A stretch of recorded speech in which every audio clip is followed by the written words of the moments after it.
नमस्कार दोस्तों, UPSC foundation batch की आज है हमारी क्लास नंबर 3 और हमारा टॉपिक चल रहा है पृथ्वी की उत्पत्ति एवं विकास। आज इस चैप्टर की हमारी लास्ट क्लास है। आज का टॉपिक थोड़ा लेंथी है और प्रीलिम्स के पॉइंट ऑफ व्यू से काफ़ी थोड़ा इम्पोर्टेंट है।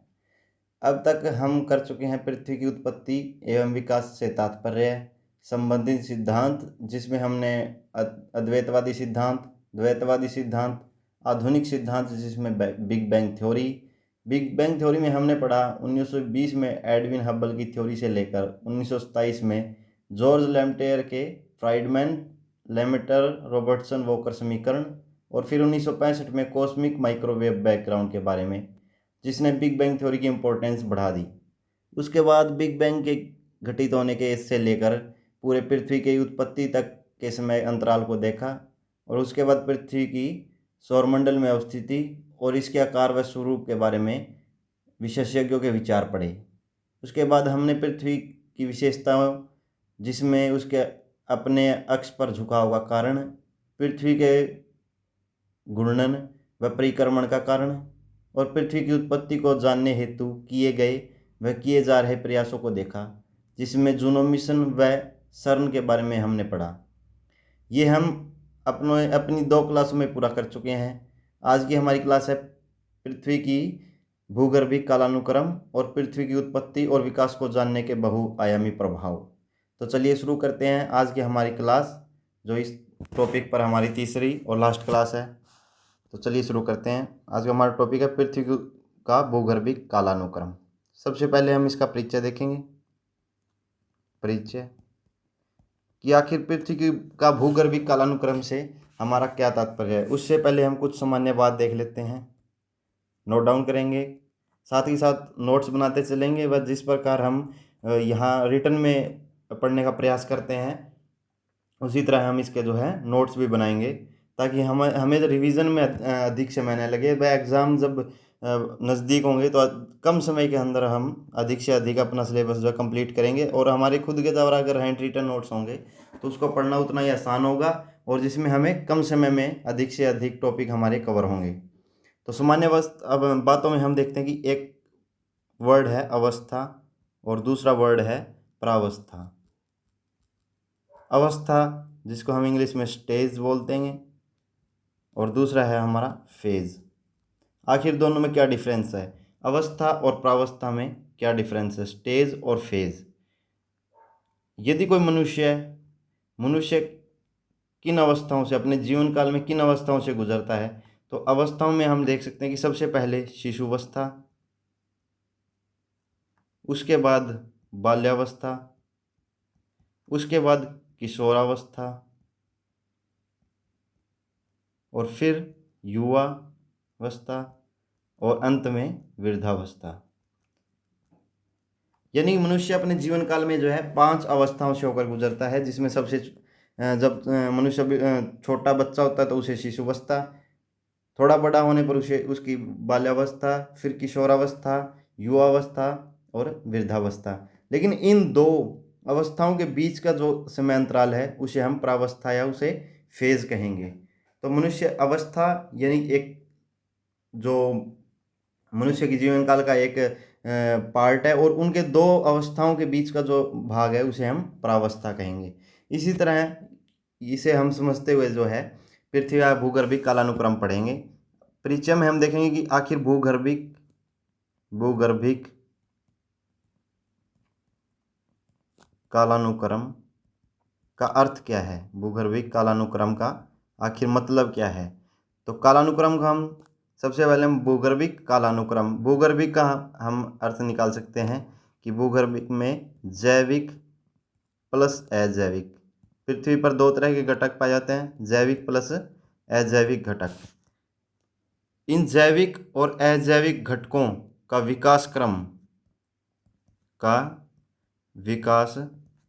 क्रम ही असल में भूगर्भिक का अर्थ है। यानी भूगर्भिक पृथ्वी के भूगर्भ यानी पृथ्वी के अंदर जैविक व अजैविक घटकों का विकास क्रम ही पृथ्वी का भूगर्भिक कालानुक्रम कहलाता है। इसे हम डेफिनेशन के रूप में लिख सकते हैं कि पृथ्वी की उत्पत्ति से लेकर वर्तमान तक पृथ्वी की उत्पत्ति से लेकर वर्तमान के समय तक, वर्तमान तक उसके जैविक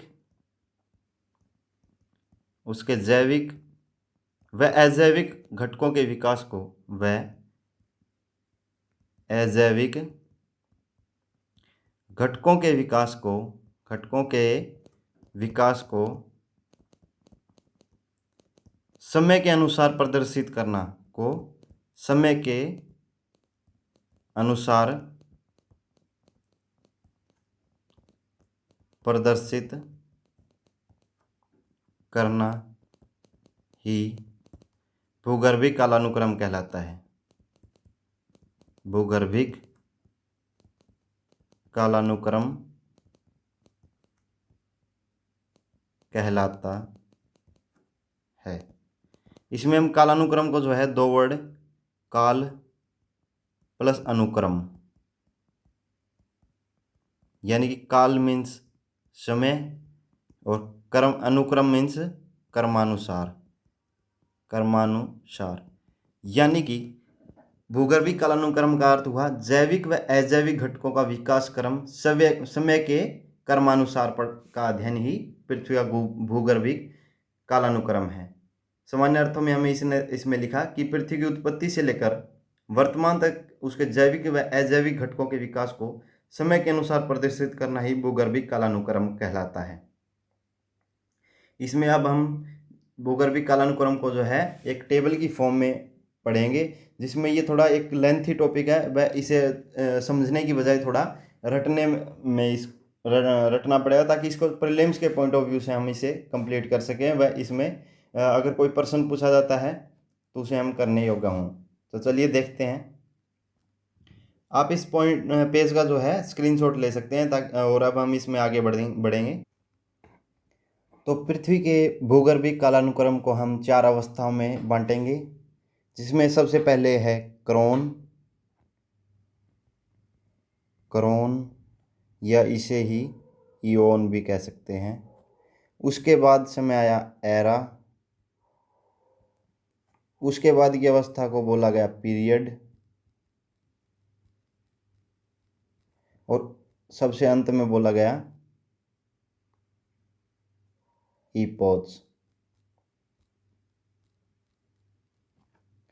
क्रोन, एरा, पीरियड और इपोच, इन अवस्थाओं में जो है क्रोन के समय में जो है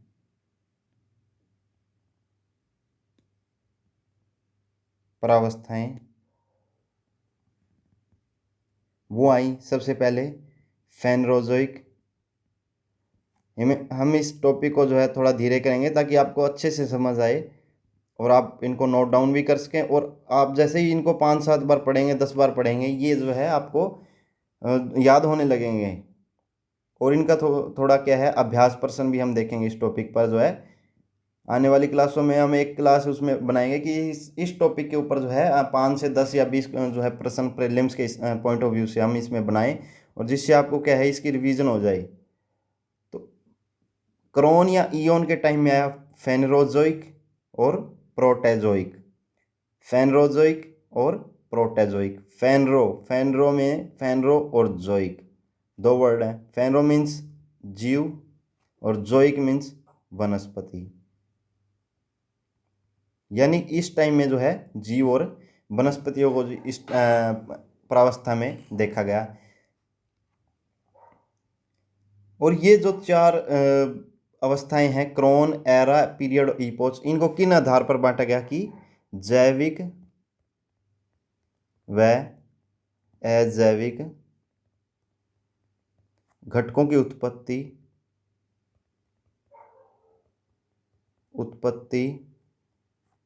के आधार पर। प्रश्न आ जाएगा जो है पृथ्वी के भूगर्भिक कालानुक्रम को 4 अवस्थाओं क्रोन, एरा, पीरियड और इपोच में किस आधार पर बांटा गया? तो जैविक व अजैविक घटकों की उत्पत्ति के आधार पर। क्रोन में फेनरोजोइक और प्रोटेजोइक। इसके बाद जैसे ही फेनरोजोइक से हम आए एरा में, एरा के अंदर जो है इसे 3 भागों में बांटा गया। जिसमें सबसे पहला है सीनोजोइक, उसके बाद मीसोजोइक और तीसरा है पैलेजोइक। और प्रोटेजोइक युग से जब हम एरा टाइम में आए तो इसे बांटा गया, इसे बोला गया pre Cambrian. Pre Cambrian, pre Cambrian. यानी क्रोन टाइम में फेनरोजोइक और प्रेटोजोइक, एरा टाइम में सीनोजोइक, मीसोजोइक, पैलोजोइक और प्रोटेजोइक जो आगे बढ़कर एरा टाइम में प्री कैम्ब्रियन कहलाया। उसके बाद जब हम आए पीरियड में, तो पीरियड के अंदर सीनोजोइक युग, सीनोजोइक जब आगे बढ़ा तो इसे बोला गया क्वाटरनरी, क्वाटरनरी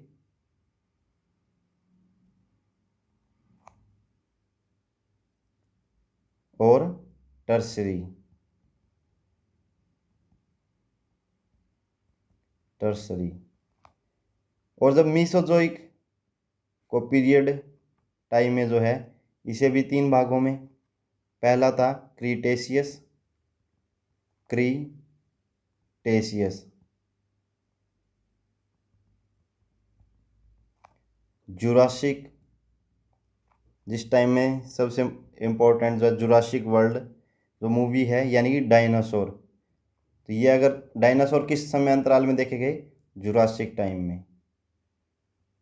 और वो पृथ्वी की भूगर्भीय कालानुक्रम का कौन सा भाग था या कौन सी अवस्था थी, तो पीरियड, और पीरियड में मीसोजोइक प्रावस्था से जुरासिक जो है, जुरासिक काल में इसको देखा गया। उसके बाद है ट्राइएसिक,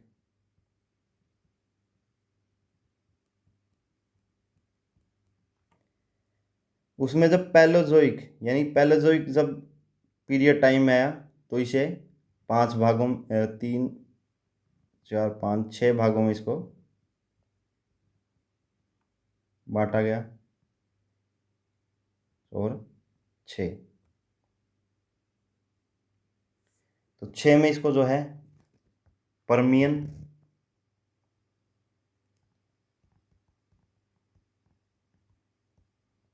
परमियन, कार्बोनिफेरस,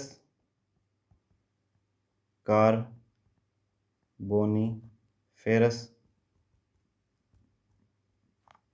डेवोनियन,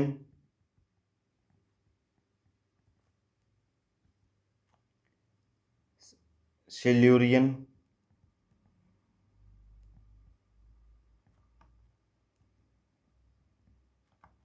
ऑर्डिविशियन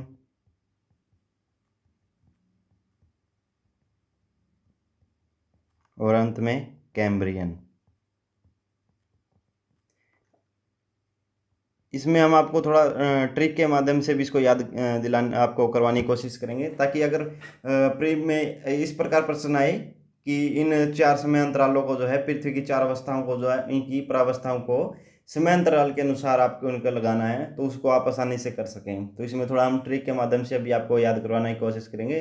लेकिन अगर आप इसको 5 से 10 बार जो है डेली एक बार देख लेंगे, तो 5 से 10 दिनों में आपको ये बिल्कुल नॉर्मल लगने लगेंगे और आप इनको आसानी से याद कर पाएंगे।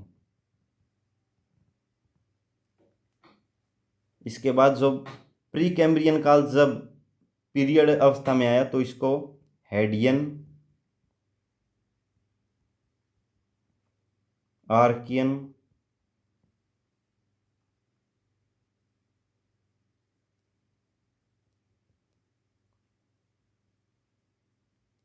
और प्रोटेजोइक,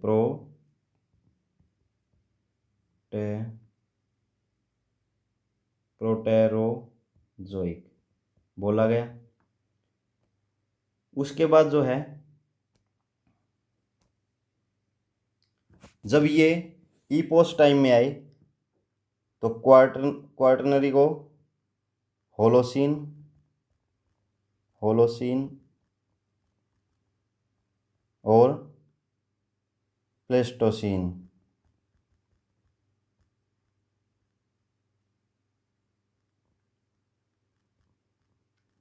प्लेस्टोसीन बोला गया।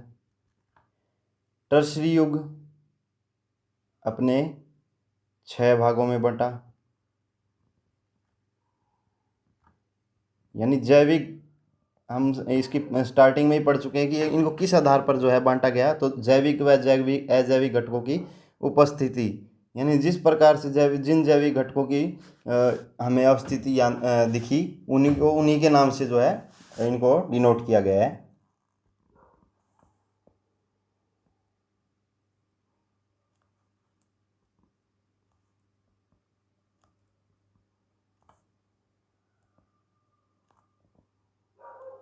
तो इसमें सबसे पहले है, जब टर्शरी युग अपने पोस्ट काल में आया तो इसको प्लियोसीन,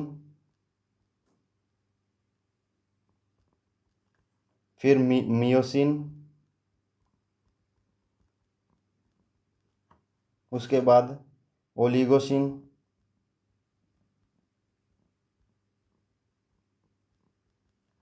फिर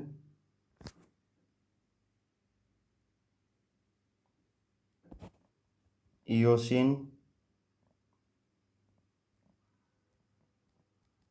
और पैलियोसीन।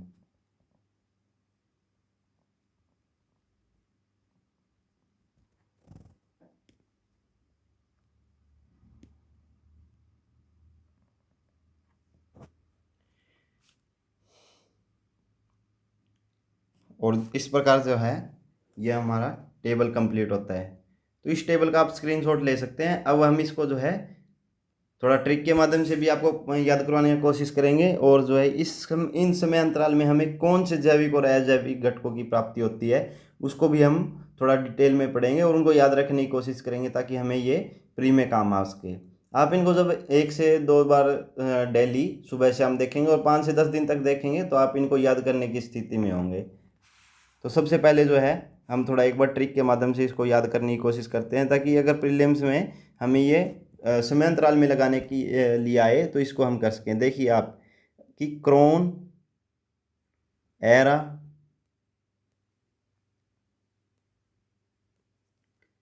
पीरियड और ईपोच, 4 अवस्थाएं जैविक व अजैविक घटकों की उपस्थिति के आधार पर। सबसे पहले आया क्रोन टाइम में फेनरोजोइक। तो यहाँ आपको वर्ड याद रखना है जोइक, ये टैग आपको याद रखना है जोइक, यानी कि सबसे पहले क्रोन टाइम में जोइक यानी वनस्पति, जोइक वर्ड आपको देखने को मिलेगा। उसके बाद जब हम एरा में जाएंगे तो फेनरोजोइक, यहाँ भी वर्ड है जोइक। तो इस वर्ड को आपको याद रखना है कि सबसे पहले फेनरोजोइक और प्रोटेरोजोइक, यहाँ से भी आपको पी और पी वर्ड याद रखना है। सबसे पहले 2 पी, फेनरोजोइक, प्रोटेरोजोइक, और जोइक वर्ड इनके साथ लगाना है। एरा में यहाँ है CMP, यानी कि कोई CM है वो MP भी है, कहीं का कोई CM MP भी है, M एक ही बार आएगा यहाँ, CM MP भी है, और सबके लास्ट में जोइक। अब इनको आप कंप्लीट करने की कोशिश करें। जब आप इनको 2 से 4 बार पढ़ लेंगे ये वर्ड अपने आप कंप्लीट होंगे। जैसे C से सीनोजोइक, M से मीसोजोइक, P से पैलियोजोइक, और फिर यहाँ फिर से P प्री कैम्ब्रियन, प्रोटेरोजोइक को प्री कैम्ब्रियन। उसके बाद जब हम पीरियड टाइम में आएंगे तो यहाँ ARY आपको वर्ड मिलेगा, अरे यहाँ से क्याऊ टी, क्वाटरनरी टर्सरी। उसके बाद जब मीसोजोइक में आएंगे तो आपको CJT, यानी कि C से क्रीटेशियस, जुरासिक और ट्रायसिक, यहाँ आपको वर्ड है IC। तो अगर सबसे पहले जोइक, फिर जोइक और प्रीकैम्ब्रियन, उसके बाद जो है क्वार्टनरी और टर्शियरी यानी ARY जो है वो है। सबसे पहले जोइक, फिर अरी और IC, जुरासिक, टर्शरी, क्रीटेशियस। उसके बाद जो है यहाँ वर्ड है PCDS, यानी PCDS OC, PCDS OC, यानी Permian, Carboniferous, Devonian, Silurian, Ordovician, Cambrian. यहाँ वर्ड है ईयन, यहाँ भी वर्ड है ईएन। तो PCDS OC Permian, Carboniferous, Devonian, Silurian, Ordovician और प्रीकैम्ब्रियन। इनको जो है आप एक पेज पर जो है डेली सुबह शाम एक एक बार लिखने का प्रयास करेंगे तो आपको ये आसानी से याद हो रहे होंगे। उसके बाद है ईपोच में जब क्वार्टनरी जब आया ईपोच काल में, तो होलोसीन और प्लियोस्टोसिन यानी एचपी हरियाणा पुलिस, एचपी से होलोसीन और प्लिस्टोसिन। और जब टर्शरी युग अपने ईपोच काल में आया तो उसको प्लियोसिन, मियोसिन, ओलिगोसिन, इयोसिन और प्लियोसिन।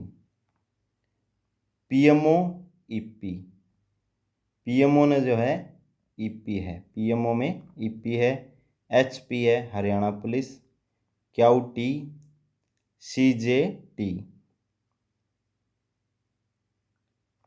उसके बाद पीसीडीएस ओसी, सीएम जो है एमपी है, और एमपी जो है एम एक बार लेकिन पी दो बार है, और ये पीपी। जब फेनरोजोइक और प्रोटेरोजोइक में बीच में आया एक वर्ड है गैमोइन, और एक है प्लैंकियन।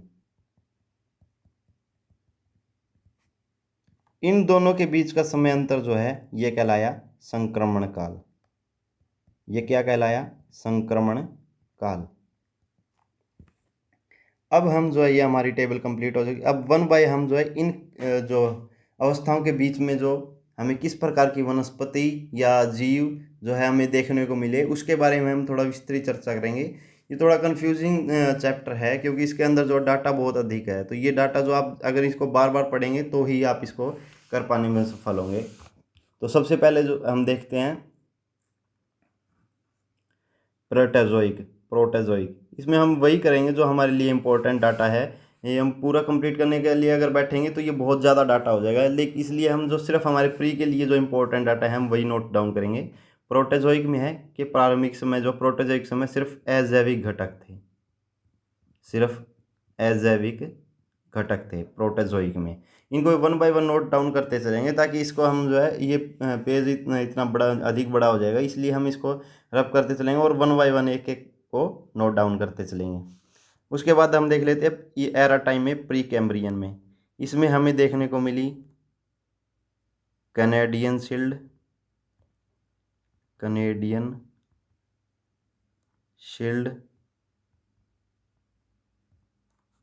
और इसी को हम दूसरा नाम है और लोरेशियन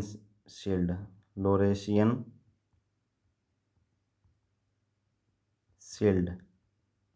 आखिर कैनेडियन शील्ड कहाँ है? ये उत्तरी अमेरिका, ये हडसन की खाड़ी, ये डायग्राम आप बना सकते हैं हडसन की खाड़ी, और ये यहाँ ये है कैनेडियन शील्ड या लोरेशियन शील्ड। उसके बाद प्री कैम्ब्रियन काल में ही जो है अरावली सबसे पुराने पर्वत श्रृंखला में, उसके अरावली के बाद धारवाड़ पर्वत श्रृंखला, और धारवाड़ के साथ साथ क्या है विंध्यन श्रृंखला भी जो है इसी काल में इसका निर्माण हुआ। प्री कैम्ब्रियन में ही क्या है इस काल में सबसे प्राचीनतम, ये हम लाइन जो है बता चुके हैं कि क्योंकि अरावली पर्वत हमारा प्री कैम्ब्रियन काल में बना, इसलिए इसके प्राचीनतम आर्कियन पर्वत मिलते हैं इसी काल में जो है प्राचीनतम आर्कियन पर्वत। और पर्वत जो है किस चीज़ से बने होते हैं? ग्रेनाइट प्लस नीस, ग्रेनाइट प्लस नीस प्लस सोना व चांदी। इस काल के पर्वतों में हमें ये सब मिलता है, ग्रेनाइट, नीस, सोना और चांदी जो है प्री कैम्ब्रियन। सबसे प्राचीनतम जो है एरा टाइम में कौन सी? अरावली, धारवाड़ और विंध्यन पर्वत श्रृंखला जो है हमें यहाँ मिलती है।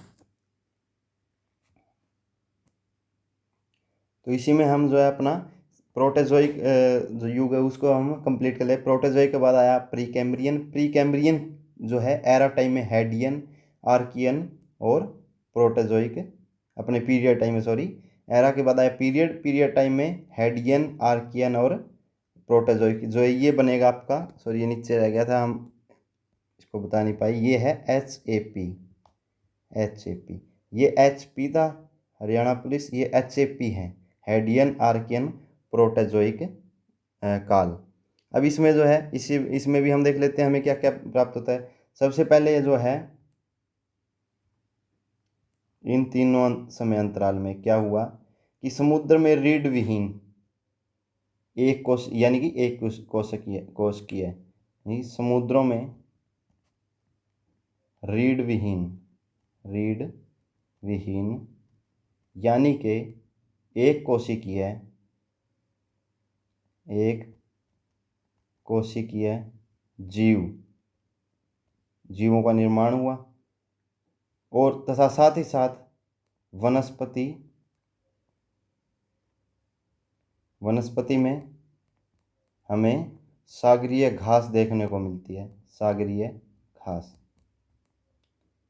तो प्रश्न आ सकता है कि वनस्पति व सागरीय घास किस युग में या किस काल में मिला, तो हमें पीरियड में, और पीरियड किस में, हैडियन, आर्कियन और प्रोटेजोइक काल में। समुद्र में रीढ़ विहीन जीव भी, यानी कि एक कोशिकीय जीव भी हमें इन्हीं समय अंतराल में मिला। हैडियन में हम स्पेशल नोट डाउन कर लेते हैं कि हैडियन में और क्या क्या मिला है हमें। ब्लू ग्रीन एल्गे, यानी कि नील हरित शैवाल, ब्लू ग्रीन एल्गे यानी कि नील हरित शैवाल इसी काल में बने, प्लस CO2 इसी काल में, महाद्वीपों का स्वरूप प्लस महासागर, तथा साथ ही साथ वायुमंडल भी इसी समय अंतराल में बना, वायुमंडल। ये सब जो हैं पीरियड काल की घटनाएं हैं। अब हम इनको थोड़ा रब कर लेते ताकि हमें लिखने के लिए जो है जगह मिल सके। इसमें हम ये नोट डाउन कर लेंगे। जैविक व अजैविक घटकों के उत्पत्ति के आधार पर हमने कालानुक्रम में क्रोन या इयोन, फिर उसके बाद एरा, पीरियड और ईपोज। उसके बाद हमने जो है क्रोन को फेनरोजोइक और प्रोटेजोइक में, प्रोटेजोइक एरा टाइम में प्री कैम्ब्रियन, पीरियड टाइम में जो है इसको हैडियन, आर्कियन और प्रोटेरोजोइक काल में हमने लिखा। उसके बाद प्रोटेजोइक में क्या अजैविक तत्व थे। प्री कैम्ब्रियन में हमें प्राचीनतम आर्कियन पर्वत श्रृंखलाएं जो ग्रेनाइट, नीस, सोना व चांदी से निर्मित थी, तथा प्री कैम्ब्रियन काल में ही धारवाड़, अरावली और विंध्यन पर्वत श्रृंखला तथा साथ ही साथ कैनेडियन शील्ड या लोरेशियन शील्ड भी का निर्माण। उसके बाद हैडियन, आर्कियन और प्रोटेजोइक में समुद्र में रीढ़ विहीन यानी कि एक कोशिकीय जीव तथा साथ ही साथ वनस्पति में सागरीय घास भी देखने को मिलती है। हैडियन में हमें ब्लू ग्रीन एल्गे, CO2, महाद्वीप, महासागर तथा वायुमंडल का स्वरूप देखने को मिलता है। तो इसमें हम जो है ये इतना रब कर लेते हैं ताकि हमें लिखने के लिए थोड़ा स्पेस मिल जाए।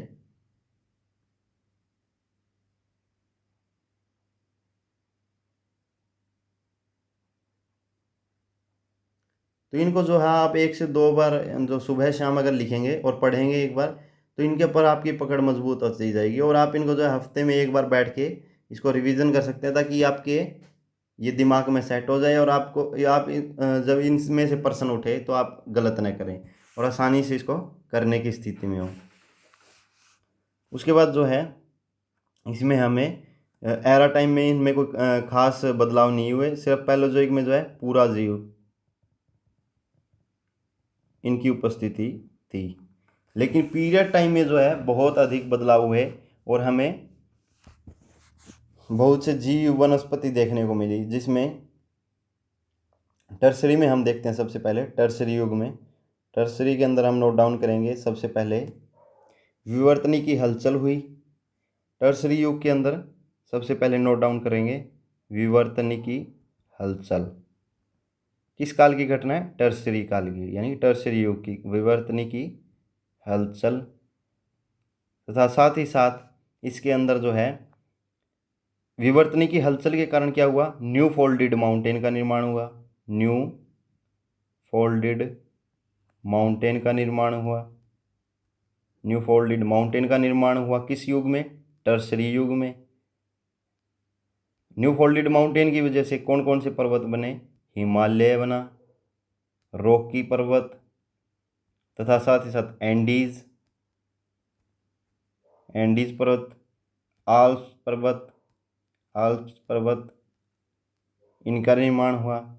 इसके साथ साथ जो है दक्कन पठार, सॉरी एक सेकंड, जो है टर्सरी युग में जो है हमारा विवर्तनी की हलचल हुई। न्यू फोल्डेड माउंटेन में हिमालय, रॉकी, एंडीज और आल्प्स पर्वत का निर्माण हुआ। हाँ, यहीं तक था। न्यू फोल्डेड माउंटेन्स में हिमालय, रॉकी, एंडीज और आल्प्स पर्वत का निर्माण हुआ। उसके बाद जो काल आया टर्सरी के बाद, क्रीटेशियस, ये सभी घटनाएं जो है टर्सरी युग की थी। उसके बाद वर्ड हमारा है अगला क्रीटेशियस।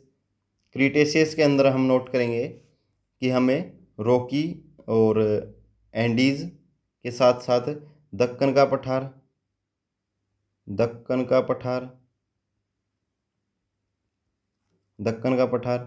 प्लस ब्लैक सॉइल और ये सब क्या है, दक्कन का पठार और ये ब्लैक सॉइल आपको भारत के अंदर। अच्छा, ब्लैक सॉइल और दक्कन का पठार निर्मित क्यों हुआ, क्योंकि इसी युग में क्या है, ज्वालामुखीयता, इसी युग में ज्वालामुखीयता से निर्मित लावा निकला। लावा कूल डाउन होने के कारण किसका निर्माण हुआ, उसी लावे से दक्कन का पठार और ब्लैक सॉइल का भारत के अंदर निर्माण हुआ क्रीटेशियस युग में। तो हम यहाँ इंपॉर्टेंट है क्रीटेशियस से ज्वालामुखीयता हम याद रखेंगे। ज्वालामुखीयता से निकले लावा से हमें ये याद आना चाहिए कि लावा ठंडा होने के बाद दक्कन का पठार बना और भारत में ब्लैक सॉइल का निर्माण हुआ। ये तो दक्कन का पठार जो है भारत में बना था, साथ ही साथ जो है इसमें हम नोट डाउन करेंगे, इसके साथ क्या है कि कोलंबिया का पठार भी, दक्कन का पठार का निर्माण भारत में, लेकिन जो है इसी युग में कोलंबिया का पठार भी बना, कोलंबिया का पठार। अब जो है हम यहाँ क्रीटेशियस युग तक जो है हम पहुँच चुके।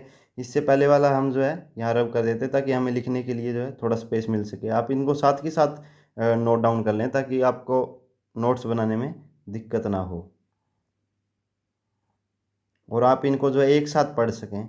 यहाँ हमारा जो है पेज थोड़ा छोटा है, इसलिए इस पे एक साथ हम लिख नहीं पा रहे, इसलिए आप इसको बाद में एक साथ पेज पर लिख के अच्छे से, और बाकी हमारे जो है टेलीग्राम चैनल पर आपको नोट्स मिल जाएंगे, आप वहाँ से डाउनलोड करके भी इसको पढ़ सकते हैं, इसमें आपको कोई परेशानी नहीं होगी। अब हम देख लेते हैं अपना अगला युग यानी कि जोरासिक काल। ये तीनों काल जो हैं एक साथ हैं, क्रीटेशियस, जुरासिक और ट्रायसिक। अब हम पहुँच चुके हैं अपने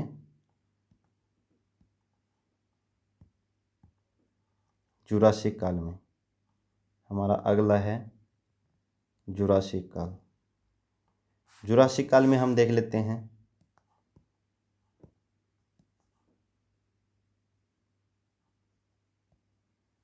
जुरासिक के अंदर क्या मिला हमें कि पुष्प वाले पौधे, कौन से, पुष्प वाले पौधे जिसमें हम जिनको बोला गया एंजियोस्पर्म यानी जिनमें पुष्प का निर्माण होता है उन्हें हम एंजियोस्पर्म पौधे, तथा इसके साथ साथ प्रथम उड़ने वाला पक्षी, पुष्प वाले और प्रथम उड़ने वाला पक्षी, इसका नाम रखा गया आर्कियोप्टेरिस।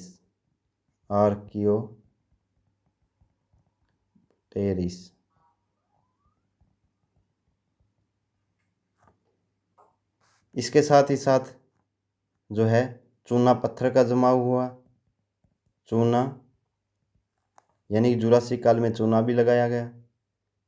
किनको लगाया गया, डायनासोर को, चूना पत्थर का जमाव, तो डायनासोर को लगाया गया, तो इसके साथ डायनासोर भी मिलते हैं, डायनासोर। और ये घटनाएं करीब 5 करोड़ वर्ष पूर्व।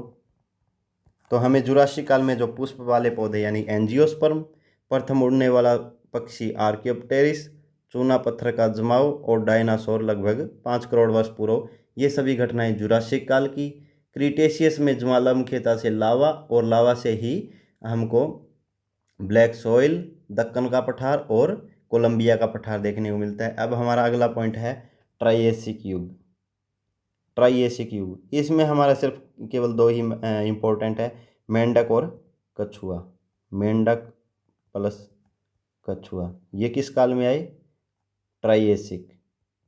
यानी कि डायनासोर से अगला ही काल ट्राइएसिक, और ट्राई में जो है 3 आए। डायनासोर पहले ही आ चुका था तो 2 कमी थी, ट्राइएसिक में आए मेंढक और कछुआ। तो डायनासोर जो है भारत में प्रश्न मिल सकता है कि आपको डायनासोर भारत में कहाँ कहाँ पाए जाते थे?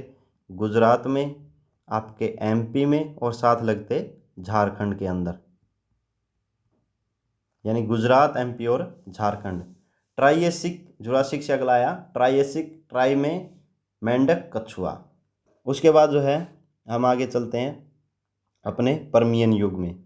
अब हमारा अगला काल है, इसको आप नोट डाउन कर सकते हैं। अब हम इसको रब कर लेते हैं ताकि हमें लिखने के लिए थोड़ा स्पेस मिल जाए। उसके बाद हमारा अगला पॉइंट है परमियन, परमियन युग। परमियन के अंदर हमें आंतरिक झीलें बनी, आंतरिक झीलें बनी, ताकि उससे पहले आए ट्राइएसिक युग में कछुए और मेंढक जो हैं झील जीने लायक बचे, इसलिए अगले ही काल में हमें क्या देखने को मिलता है? आंतरिक झीलें। उसके साथ ब्लैक फॉरेस्ट, क्योंकि तब तक जो है जंगल हरे नहीं हुए थे। या आप सिर्फ ट्रिक के लिए ये ऐसे याद कर सकते हैं कि जंगल हरे नहीं, इसलिए Black Forest, Black Forest plus Vosges block पर्वत,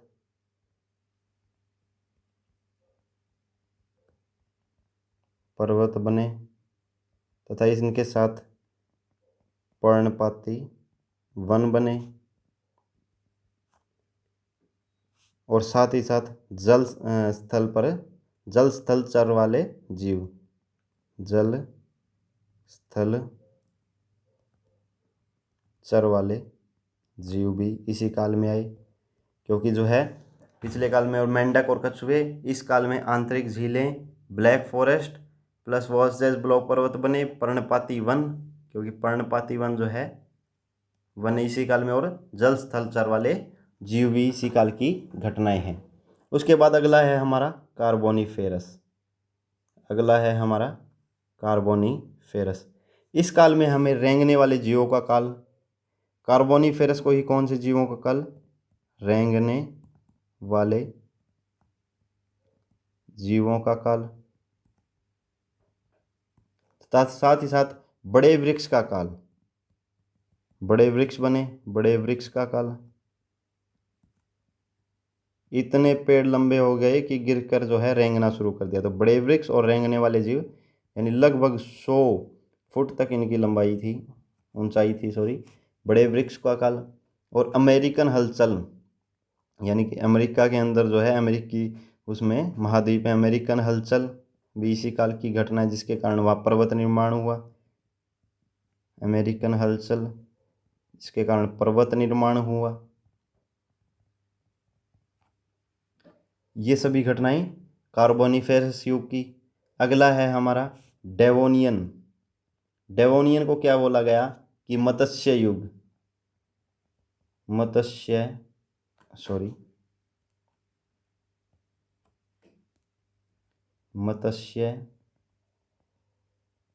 युग बोला गया, तथा इसके साथ ही साथ जो है शार्क ने भी जन्म लिया। उसके बाद डेवोनियन के अंदर हमें मुलायम पत्ती वाले वनस्पति, अब जो है वन हरे भरे होने शुरू हो गए, इसलिए मुलायम पत्ती वाली वनस्पति। उभयचर जीव का उदय, उभयचर जीव का उदय। ये सब किस काल की घटना है? डेवोनियन। मत्स्य युग या शार्क मुलायम पत्ती वाले जीव वाली वनस्पति और उसके साथ उभयचर जीव का भी उदय ये डेवोनियन में। उसके बाद आया सिल्यूरियन युग, इसमें रीढ़ वाले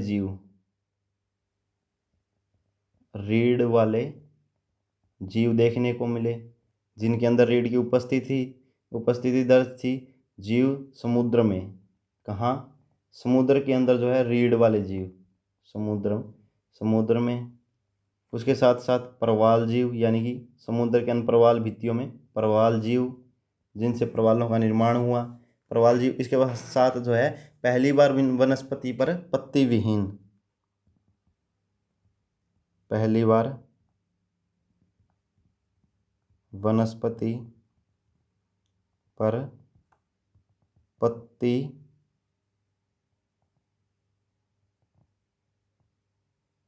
विहीन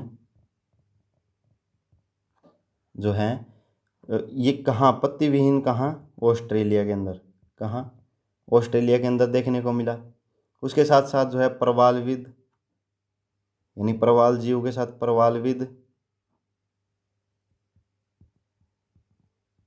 और स्थल पर जीवन आरंभ हुआ। स्थल पर जीवन किन में? वनस्पतियों में। थोड़ा कंफ्यूजिंग जो टॉपिक है ये, इसलिए हमने इसको क्लास 3 में किया। बड़ा नहीं है, लेकिन ये जो है पॉइंट जो आपका डाटा है ये अधिक है, इसलिए इसको आपको करने में थोड़ी मुश्किल हो सकती है। लेकिन आप जैसे इसको अगर रिवीजन करेंगे तो ये आपके लिए आसान होगा।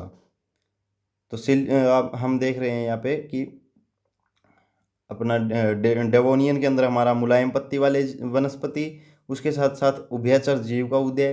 डेवोनियन को हमने मत्स्य युग और शार्क का समय। सिल्यूरियन के अंदर पहली बार वनस्पति पर जो है पत्ती विहीन ऑस्ट्रेलिया के अंदर। प्रवालविद यानी स्थल पर जीवन वनस्पतियों में। उसके साथ साथ रीढ़ वाले जीव जो है समुद्री जीव और प्रवाल जीव भी इसी काल में देखने को मिले। उसके बाद है हमारा ऑर्डिविशियन। ऑर्डिविशियन के अंदर क्या है? पर्वत निर्माण शुरू, पर्वतों का निर्माण जो है शुरू हुआ इसी काल में। और इसी काल में पहली मछली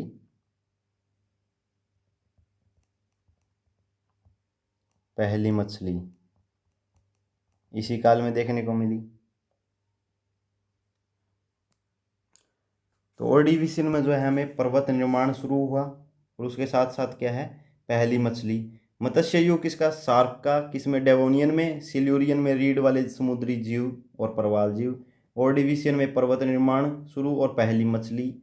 और कैम्ब्रियन के अंदर, अब हमारा अगला है कैम्ब्रियन के अंदर क्या है? स्थल पर जीव जो है नहीं थे,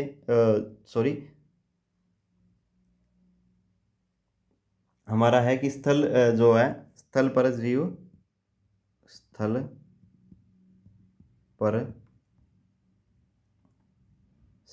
जीव नहीं थे, जबकि जल पर प्रेजेंट थे। किसमें? अपने कैम्ब्रियन काल में। उसके बाद जो है यहाँ हम लिख सकते हैं कि ग्रेट ब्रिटेन के वेल्स। उसके बाद उत्तर पश्चिमी स्कॉटलैंड, पश्चिमी इंग्लैंड, उत्तर पश्चिमी स्कॉटलैंड, पश्चिमी इंग्लैंड, कनाडा व यूएसए में कैम्ब्रियन चट्टानें, कैम्ब्रियन काल की कैम्ब्रियन चट्टानें मिली। और यूरोप के अंदर जो है इसी काल में यूरोप में ज्वालामुखीयता हुई। यूरोप के अंदर जो है ज्वालामुखीयता हुई, यानी कि भारत के अंदर जो ज्वालामुखीयता कहाँ किस टाइम में? क्रीटेशियस युग में, जिसके कारण रॉकी एंडीज, दक्कन का पठार, कोलंबिया का पठार और भारत में ब्लैक सॉइल का निर्माण हुआ। लेकिन यूरोप में ज्वालामुखीयता कैम्ब्रियन काल में। इसी काल में ब्रिटेन में वेल्स, उत्तर पश्चिम में स्कॉटलैंड, पश्चिम में इंग्लैंड, कनाडा व यूएसए में कैम्ब्रियन चट्टानों का निर्माण हुआ। डेवोनियन को मत्स्य युग, शार्क का, और उसके साथ जो है मुलायम पत्ती वाली वनस्पति, उभयचर जीव का उदय। ये किस काल की घटना है? डेवोनियन। सिल्यूरियन में रीढ़ वाले जीव समुद्र में, यानी समुद्री जीवों में रीढ़ की हड्डी। उसके बाद प्रवाल जीव, और उसमें पहली बार वनस्पति पर पत्ती विहीन ऑस्ट्रेलिया के अंदर, और प्रवालविद स्थल पर जीवन वनस्पतियों के अंदर शुरू हुआ। ऑर्डिविशियन में पर्वत निर्माण शुरू, पहली मछली, और उसके साथ जो है स्थल पर जीव प्रेजेंट नहीं थे लेकिन जल पर थे। Great Britain. अब फिर आया कैम्ब्रियन काल। कैम्ब्रियन काल में स्थल पर जीव नहीं थे, जल पर थे। ग्रेट ब्रिटेन के वेल्स, उत्तर पश्चिम के स्कॉटलैंड, पश्चिम इंग्लैंड, कनाडा, यूएसए में कैम्ब्रियन चट्टानें, और यूरोप में जो है ज्वालामुखीयता का प्रभाव देखने को मिला। अब हमारा जो है अंत में ईपोच काल आया। ईपोच काल में हम क्वाटरनरी से होलोसीन में आए और प्लेस्टोसीन में आए, जबकि टर्शियरी युग जो है प्लियोसीन, मियोसीन, ओलिगोसीन, इयोसीन और पैलियोसीन में हुआ। बाकी सभी युग जो हैं उनके अपने अंत पर पहुंच गए थे। ये ईपोच काल में आए। अब हम इनको देख लेंगे, इनको इसको हम रब कर देते हैं। इसका आप स्क्रीनशॉट ले सकते हैं, नहीं तो फिर हमारे आप नोट्स में से भी इसको देख सकते हैं। आप इसका स्क्रीनशॉट ले सकते हैं। और अब अंत में है हमारे पास ईपोच काल, जिसमें होलोसीन। सबसे पहले होलोसीन में हमें देखने को मिले जलोढ़ के मैदान, जलोढ़ के मैदान। उसके साथ हमें थार डेजर्ट यानी थार मरुस्थल, जलोढ़ के मैदान, थार मरुस्थल,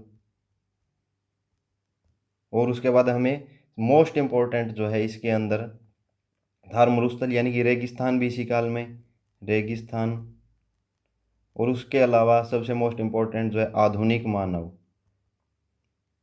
आधुनिक मानव भी इसी काल में हमें देखने को मिले। आधुनिक मानव, और आधुनिक मानव को हम पूर्ण मानव या आधुनिक मानव, और उस इसमें क्या है, खेती प्लस पशुपालन, खेती प्लस पशुपालन करना आरंभ कर दिया।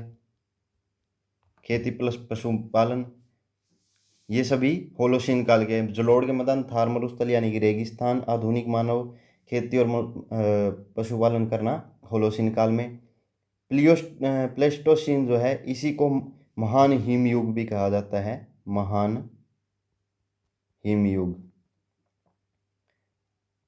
महान हिमयुग किस काल को? प्लेस्टोसीन काल को। इसके बाद यहाँ जो है बंदर सदृश यानी बंदर की तरह दिखने वाला मानव जो है, बंदर सदृश मानव यानी कि आदि मानव, मानव यानी कि आदि मानव भी हमें प्लेस्टोसीन में, बंदर की तरह दिखने वाला मानव यानी आदि मानव जो है, और महान हिमयुग दोनों प्लेस्टोसीन में। उसके बाद हमारा जो आया प्लियोसीन। प्लियोसीन काल में हमें काला सागर, काला सागर, काला सागर के बाद उत्तरी सागर, उत्तरी सागर के अलावा कैस्पियन सागर, कैस्पियन सागर, और उसके बाद अरब सागर की उत्पत्ति हुई, अरब सागर की उत्पत्ति। यानी चार सागर, जिसमें काला सागर, उत्तरी सागर, कैस्पियन सागर और अरब सागर, ये सभी प्लियोसीन काल में। इसके बाद जो है आरंभिक मानव, आरंभिक मानव की उत्पत्ति, और उसके बाद जो है शिवालिक। ये सभी घटनाएं प्लियोसीन काल की, यानी शिवालिक, आरंभिक मानव की उत्पत्ति, काला सागर, उत्तरी सागर, कैस्पियन सागर और अरब सागर प्लियोसीन काल में। उसके बाद आया मियोसीन। इस काल में जो है मियोसीन काल में लघु या मध्य हिमालय, लघु या मध्य हिमालय। उसके बाद अमेरिका में प्रेरी घास के मैदान, अमेरिका में प्रेरी घास के मैदान।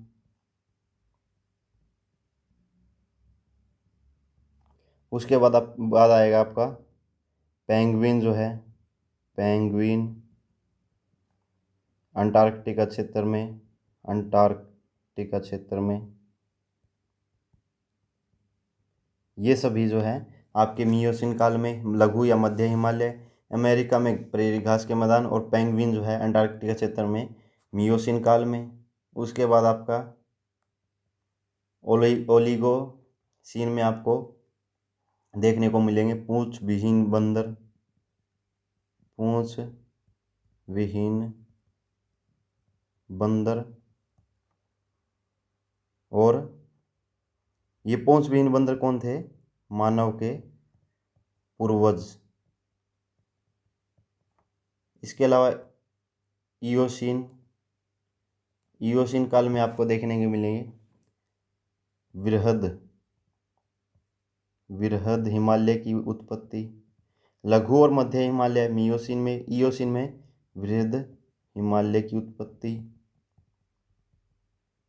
और अंत में प्लियोसीन में जो है आपको देखने को मिलेंगे अल्पाइन पर्वतीकरण, अल्पाइन पर्वतीकरण और इसके साथ ही पुष्प पादपों का विस्तार।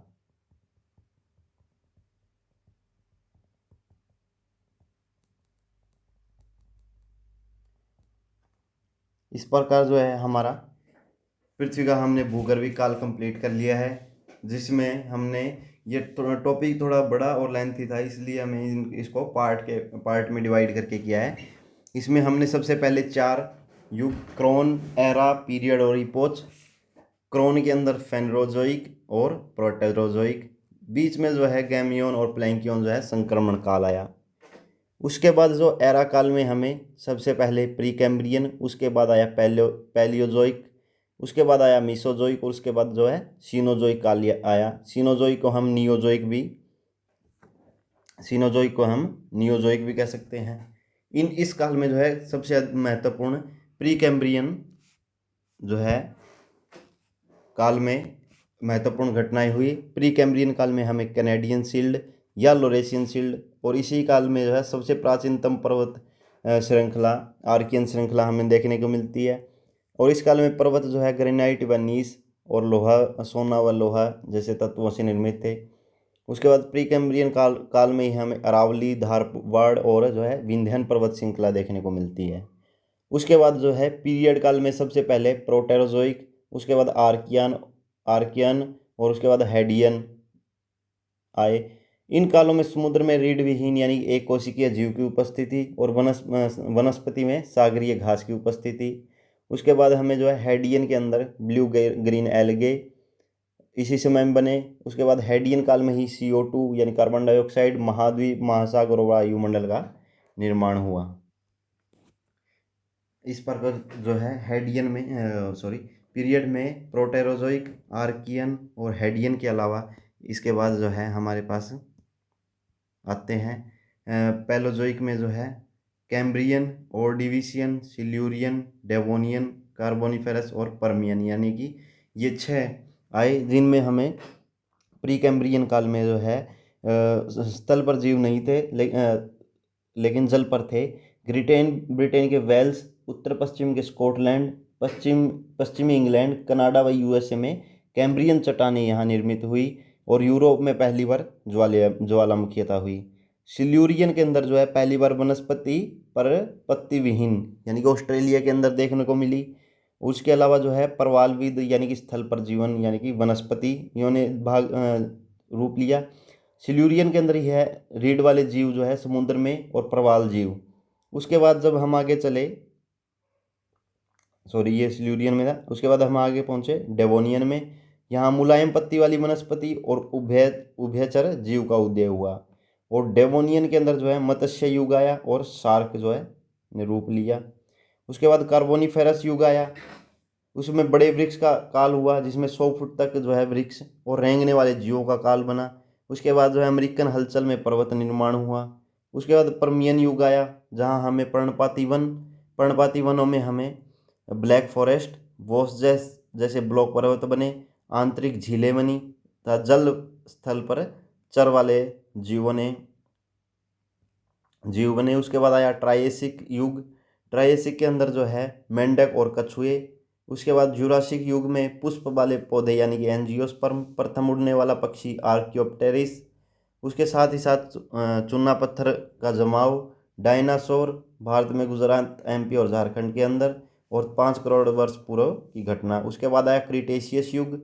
इसके अंदर जो है रॉकी एंडीज पर्वतमाला, दक्कन का पठार, कोलंबिया पठार और जो है ब्लैक सॉइल। और ये क्यों? क्योंकि ज्वालामुखीयता का कारण। उसके बाद आया टर्शरी युग। टर्शरी युग के अंदर जो है विवर्तनिकी की हलचल हुई, जिसमें न्यू फोल्डेड माउंटेन हुआ, जिसमें हमें एग्जाम्पल में हम हिमालय, रॉकी, एंडीज और आल्प्स पर्वत देख सकते हैं। उसके बाद क्वाटरनरी, इसके अंदर कुछ महत्वपूर्ण घटनाएं नहीं हुई, लेकिन ईपोच काल के अंदर जो है इसमें होलोसीन और प्लेस्टोसीन।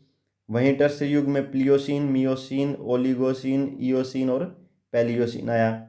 सबसे पहले पैलियोसीन आया, जिसके अंदर जो है अल्पाइन पर्वतीकरण हुआ और पुष्प पादपों का विस्तार हुआ। इयोसीन के अंदर वृहद हिमालय की उत्पत्ति हुई। उसके बाद ओलिगोसीन में पुंछ विहीन बंदर का उदय, जो मानव के पूर्वज कहलाई। उसके बाद मियोसीन, इसके अंदर लघु और मध्य हिमालय का निर्माण हुआ। अमेरिका में प्रेरी घास के मैदान बने और पेंगुइन जो है अंटार्कटिका में। उसके बाद प्लियोसीन के अंदर काला सागर, उत्तरी सागर, कैस्पियन सागर और अरब सागर की उत्पत्ति हुई, यानी सागर बने। उसके साथ आरंभिक मानव की उत्पत्ति हुई, जिसमें शिवालिक जो है शिवालिक पर्वत श्रृंखला बनी। उसके बाद प्लिस्टोसीन युग आया, जिसमें बंदर सदृश मानव यानी बंदर के समान दिखने वाला मानव यानी आदि मानव ने, और महान हिमयुग आया। उसके बाद सबसे अब जो वर्तमान में जो है होलोसीन यानी कि जलोढ़ के मैदान, थार मरुस्थल, रेगिस्तान और पूर्ण मानव जिसने खेती और पशुपालन आरंभ किया, यानी कि आधुनिक मनुष्य की का उदय हुआ। इस प्रकार जो है ये हमें पृथ्वी का भूगर्भिक काल हमने पढ़ लिया है। जो नीचे से ऊपर की तरफ अगर हम जाएंगे तो हम भूतकाल से जो है वर्तमान तक की स्थिति तक पहुंच जाएंगे। तो इस प्रकार हमने ये चैप्टर हमारा कंप्लीट करने की कोशिश की। अब हमारा एक लास्ट टॉपिक बचा है कि पृथ्वी की उत्पत्ति एवं विकास को जानने के बहुआयामी प्रभाव या महत्व क्या है। तो हम देख लेते हैं कि पृथ्वी की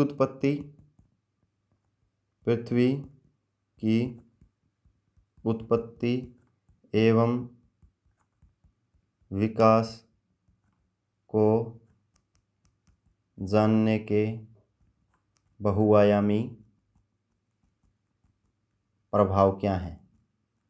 प्रभाव सबसे पहले हम यहाँ नोट करेंगे नंबर 1, भूतकाल में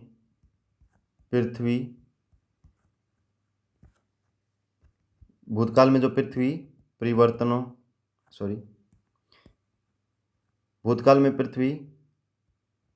परिवर्तनों के किस दौर से गुजरी, परिवर्तनों के किस दौर से गुजरी है। नंबर 2, वनस्पति तथा जीव अस्तित्व में थे। जो वनस्पति तथा जीव अस्तित्व में थे लेकिन वर्तमान में विलुप्त हो गए हैं, जो कि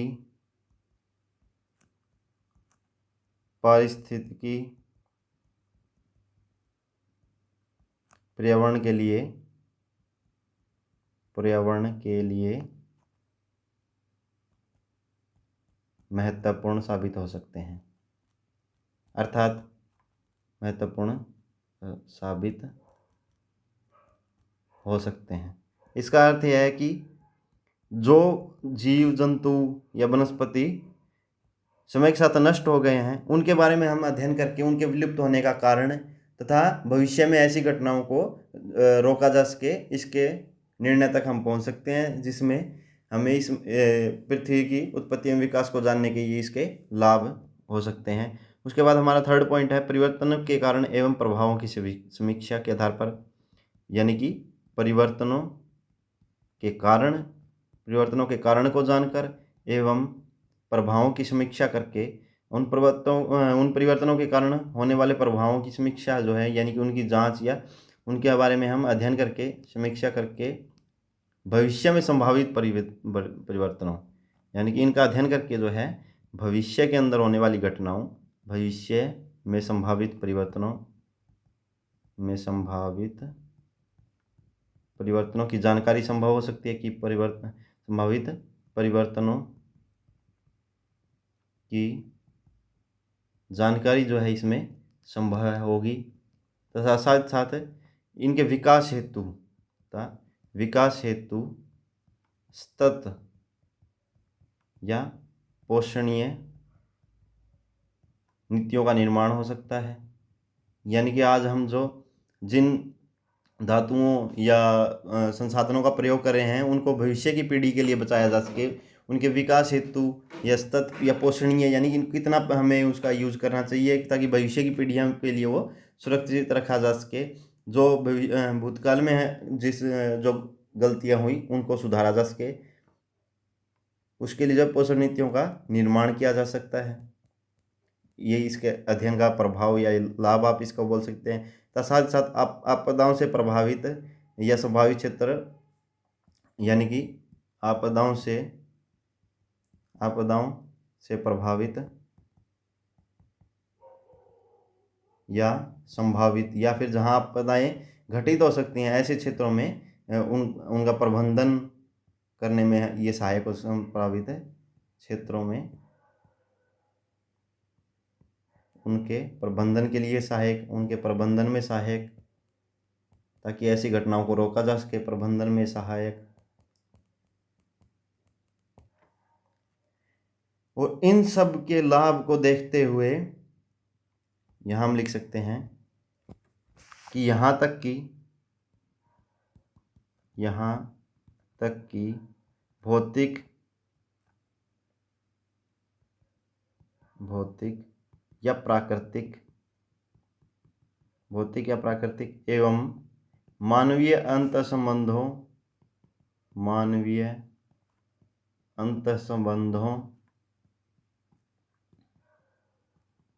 एवं अंतरक्रियाओं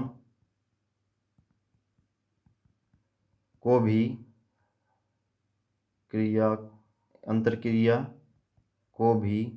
वैज्ञानिक आधार प्रदान किया जा सकता है, यानी कि वैज्ञानिक आधार प्रदान किया जा सकता है।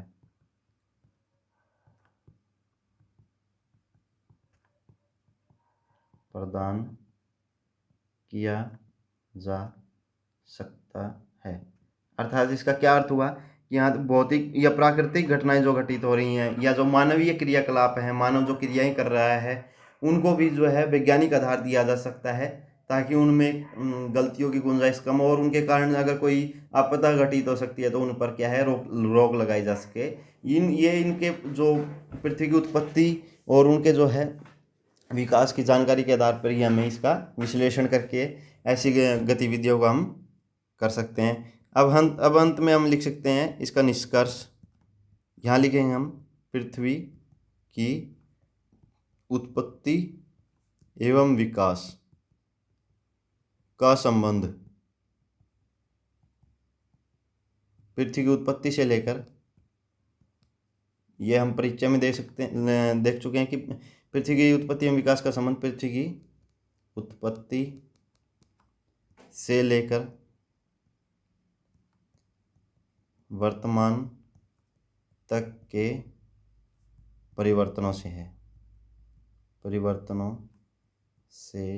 है, जहां इन परिवर्तनों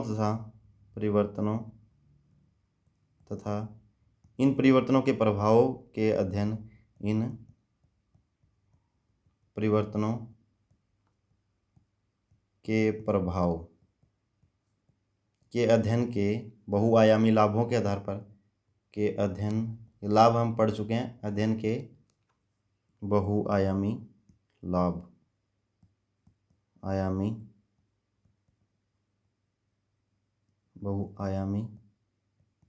लाभों के आधार पर यह स्पष्ट है कि यह स्पष्ट है कि इस तरह के अध्ययन को बढ़ावा देने की जरूरत है। इस तरह के अध्ययन को बढ़ावा देने की जरूरत है तथा साथ ही साथ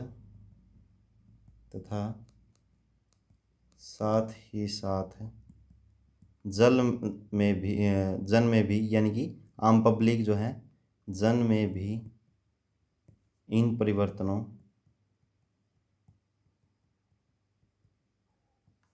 के प्रति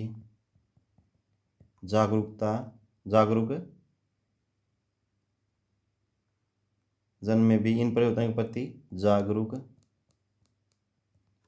करने की आवश्यकता है।